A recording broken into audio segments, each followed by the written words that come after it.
Les 67 migrants étaient transportés à l'intérieur d'une semi-remorque sous une chaleur accablante à San Antonio, au Texas. Certains sont morts dans le camion et le nombre de morts est passé à 53 après que plusieurs autres soient décédés à l'hôpital. Ce n'est rien de moins qu'une horrible tragédie humaine. 11 personnes demeurent encore entre la vie et la mort.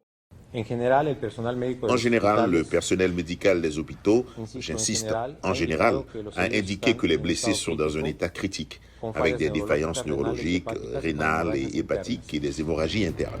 Seules 37 victimes ont été provisoirement identifiées. Le FBI s'est joint à l'enquête. L'identification des personnes qui traversent illégalement les frontières peut s'avérer très difficile.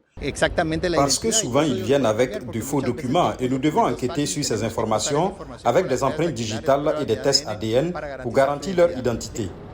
La communauté de San Antonio déplore pour le moment la mort de 40 hommes et 13 femmes.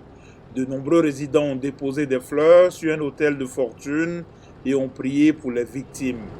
Je suis venue ici pour présenter mes respects. Ces gens sont venus ici parce qu'ils veulent travailler et avancer dans la vie, bâtir une nouvelle vie ici. 3 personnes sont en garde à vue en lien avec l'abandon du camion.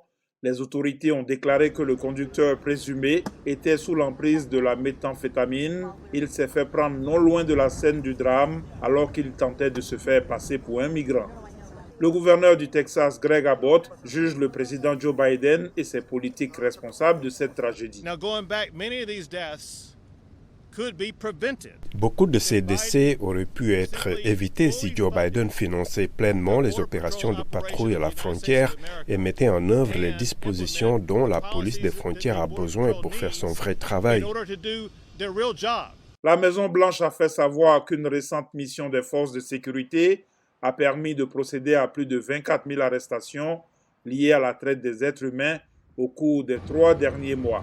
Selon le ministère américain de la Sécurité intérieure, la tragédie de San Antonio est l'un des incidents les plus meurtriers liés au trafic d'êtres humains à la frontière entre le Mexique et les États-Unis.